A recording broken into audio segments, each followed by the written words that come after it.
సర్వాధికారి నిరంతర స్తోత్రుడైన పరిశుద్ధునికి కృతజ్ఞతా స్తుతులు స్తోత్రములు చెల్లించుచున్నాను. ఈ యొక్క నూతన సంవత్సరంలో మొదటి వీడియో చేయుటకు దేవుడు మనకి ఇచ్చిన గొప్ప అవకాశాన్ని బట్టి దేవునికి మహిమ కలుగును గాక. మీ అందరికీ కూడా ప్రభు పేరిట ఈ నూతన సంవత్సర శుభాకాంక్షలు తెలియజేస్తూ ఉన్నాను. చూడండి, ప్రతి ఒక్కరూ కూడా గత 3 రోజుల నుండి మనకు శుద్ధీకరణ కూడికలన్నీ ప్రతి సంఘంలో ఉపవాస ప్రార్థన పెట్టడం జరుగుతూ ఉంది. కానీ చూడండి, ఇక్కడ మనకు గతాన్ని గురించి రాబో వాటి గురించి వాక్యం ఏం సెలవిస్తూ ఉందంటే, యెషయా గ్రంథం నుండి 43వ అధ్యాయము 18వ వచనం మనం ఒకసారి ధ్యానించినట్లయితే, మున్పటి వాటిని జ్ఞాపకము చేసుకొనకుడి, పూర్వపు కాలపు సంగతులను తలంచుకొనకుడి. మున్పటి అంటే గతం జరిపిన వాటి మనం జ్ఞాపకం చేసుకోకూడదంట. పూర్వపు కాలపు సంగతులను తలంచుకొనకుడి అంటే ఇక్కడ వాక్యం సెలవిస్తూ ఉన్నది, గతంలో నీ యొక్క జీవితం ఎలాగున్నది, గతంలో నువ్వు ఎలా జీవిస్తూ ఉన్నావు, వాక్యానుసారంగా మన యొక్క జీవితం ఉంటా ఉన్నదా, వాక్యానికి విరుద్ధంగా మన జీవితం ఉంటా ఉన్నదా.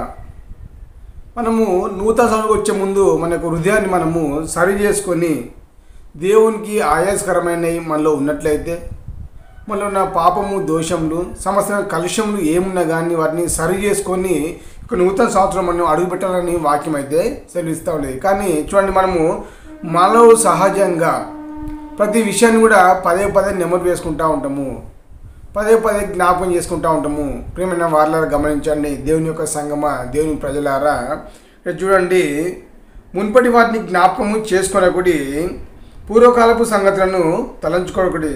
కానీ దాని కింద వచనం మనం గమనించినట్లయితే 19వ వచనము, ఇదిగో నేను ఒక నూతన క్రియ చేయుచున్నాను, ఇప్పుడే అది మొలుచును. గత సంవత్సరం జీవితం ఎలాగుందో దేవుని యొక్క సన్నిధిలో దాన్ని మనము కడిగి వేసుకొని మన హృదయాన్ని శుభ్రం చేసుకొని మన యొక్క ఆలోచన విధానాన్ని, మన యొక్క తలంపులను ప్రతిదీ కూడా దేవుని యొక్క ముందు మనం నిలబడి వాక్యానుసారంగా మనల్ని మనం శుద్ధి చేసుకొని నూతన సంవత్సరంలో కనుక మనము ప్రవేశించినట్లయితే, దేవుని యొక్క చిత్తానుసారంగా ఎరిగి జీవించవరమై ఉన్నట్లయితే, ఇదిగో నేను యొక్క నూతన క్రియలు చేయుచున్నానని చెప్పి వాక్యం సెలవిస్తూ ఉన్నది. చూడండి ప్రియమైన వారులారా, మనిషి యొక్క జీవితం ఎలా ఉంటుందంటే మనకి ఇక్కడ చూడండి, మనకు 48వ అధ్యాయము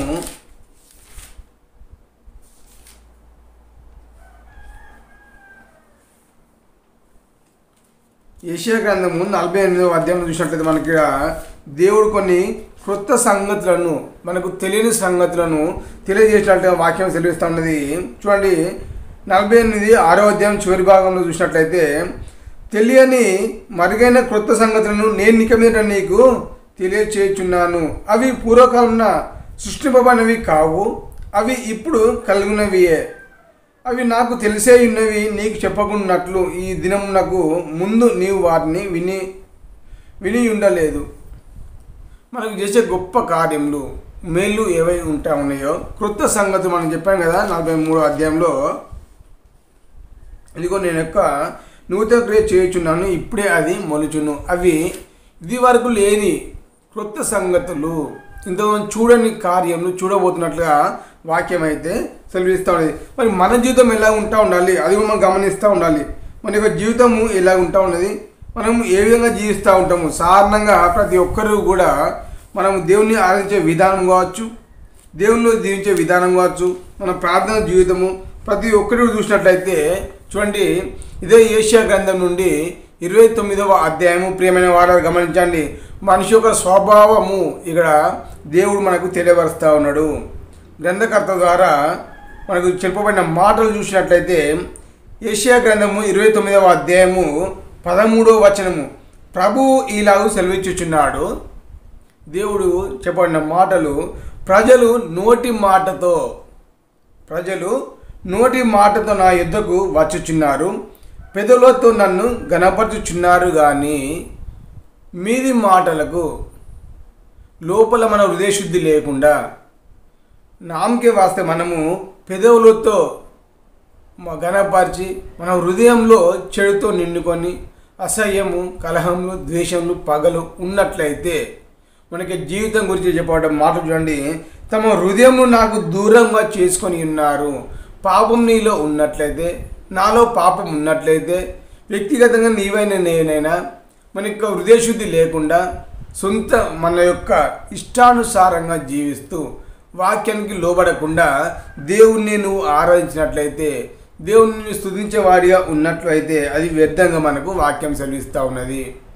నోటి మాటతో నా యుద్ధకు వస్తున్నారు కానీ హృదయానుపూర్వకంగా హృదయానుసారంగా వారు నా యుద్ధకు వస్తారని చెప్పి వాక్యం అయితే సెలవిస్తూ ఉన్నది. చూడండి, నా ఎడల చూపు భయభక్తులు మానవుల విధులను బట్టి వారు నేర్పరచుకున్నారు. దేవుని యందు భయం అనేది మనము శ్రద్ధతో భక్తితో కాదు, కానీ మనం ఏదో ఏర్పరచుకొని పోవాలి అన్నట్లా పోతా ఉన్నాము. ఏదో కొద్దిసేపు ఆ దేవుణ్ణి ఆరాధించాలి కనుక ఆరాధిస్తున్నాము అనే ఉద్దేశపూర్వకంగా ఉన్నట్లుగా వాక్యం అయితే కనబడతాం. చూడండి, ఇదే 15వ వచనం చూసినట్లయితే, తమ ఆలోచనలు యెహోవాకు కనబడకుండా లోలోపల వాటిని మరుగు చూచి వారికి శ్రమ. మన ఆలోచనలు కూడా దేవుని తెలుస్తూ ఉంటుంది. మనం వాటిని దాచలేము, వాటిని మనం మరుగు పెట్టలేము. కానీ అలా మనం మరుగు పెట్టి దేవుని సన్నిధిలో ఉన్నట్లయితే మనకు శ్రమ అని చెప్పి వాక్యం అయితే సెలవిస్తూ ఉన్నది. చూడండి, ఇంకొన్ని వచనం ధ్యానం మనము అయితే యెషయా గ్రంథము 62వ అధ్యాయము 10-11 వచనాలు చూడండి. ఇక్కడ యెషయా గ్రంథము 62వ అధ్యాయము 10-11 వచనం మనం ధ్యానించినట్లయితే, గుమ్మల ద్వారా రండి రండి, జనమునకు త్రోవ సిద్ధపరచుడి, రాజ్య మార్గంన చక్కపరచుడి, రాళ్లను ఏరి పారవేడి, జనములు చూచినట్లు ధ్వజమెత్తుడి. ఇక్కడ చూడండి, మనము గుమ్మల ద్వారా ప్రవేశిస్తూ ఉన్నాము, మందిరంలోనికి ప్రవేశిస్తూ ఉన్నాము, రాజ్యమార్గంలో ప్రవేశిస్తూ ఉన్నాము. కానీ రాళ్లను ఏరి పారవేయుడి. ఈ రాళ్ళు అనగా మన హృదయంలోని పాపపు ఆలోచనలు, మన హృదయంలోని పాపపు తలంపులు, మన హృదయ శుద్ధి లేకపోవడం, మనము దేవునికి ఆయాసకరంగా జీవించడం. మనం కనుక మన హృదయాన్ని శుద్ధి చేసుకోకుండా, మన పాపపు ఆలోచనలు తొలగించుకోకుండా మనం జీవించినట్లయితే వాటిని తీసివేయాలని చెప్పి వాక్యం అయితే సెలవిస్తూ ఉన్నది. చూడండి, అదే 11వ వచనంలో, ఆలకించుడి, భూ దిగంతముల వరకు యెహోవా సమాచారము ప్రకటింపజేసి ఉన్నాడు. ఇదిగో రక్షణ నీ యొద్దకు వచ్చుచున్నది, ఇదిగో ఆయన ఇచ్చు బహుమానము ఆయన యొద్దనే ఉన్నది, ఆయన ఇచ్చు జీతము ఆయన తీసుకొని వచ్చుచున్నాడు. మన యొక్క జీవితానికి అనుకూలంగా నువ్వు పాపంలో ఉన్నా కానీ, పాపాన్ని విడిచిపెట్టి పరిశుద్ధిగా జీవించాలనుకున్నా కానీ, మన హృదయ శుద్ధిగా జీవించినా కానీ మన యొక్క జీవితానికి తగిన బహుమానము జీవితము ఉంటుందని చెప్పి వాక్యం అయితే సెలవిస్తూ ఉన్నది. ప్రేమ వాళ్ళని గమనించండి, ఈ యొక్క దినాన నూతన సంవత్సరం మనము ఈరోజు ప్రతి ఒక్కరము కూడా రాత్రికాల సమయంలో మనము నైట్ ప్రార్థన జరపడం జరిగింది. ఈరోజు కూడా నూతన సంవత్సరం మొదటి దినం గట్టి ఈరోజు సంఘ ఆరాధనలు జరుగుతూ ఉంటాయి. ప్రేమ వాళ్ళు గమనించండి, గత జీవితాన్ని కాకుండా గతంలో మన జీవితం ఎలాగుందో మనకు తెలుసు, ఇప్పుడు ఎలాగుండాలి, మన జీవితం మనము మార్చుకొని శుద్ధి చేసుకొని దినదినము అభివృద్ధి పరిచి మన హృదయాన్ని నూతనమైన జీవితం వైపు మనమైతే నడిపిస్తూ ఉండాలి. మన జీవితం నడుచుకుంటూ ఉండాలి. ఇతరులకు మాదిరిగా మనం ఉండాలంటే ముందుగా మనల్ని శుద్ధి చేసుకొని మన హృదయాన్ని మనం పరిశీలన చేసుకొని ఈ యొక్క నూతన సంవత్సరంలో అడుగుపెట్టి నూతనమైన మేలు పొందుకోవాలని దేవుడు ఈ యొక్క వాక్యం ద్వారా సెలవిస్తూ ఉన్నాడు. ఈ కొద్ది మాట దేవుడు దీవించును గాక. ఆమేన్.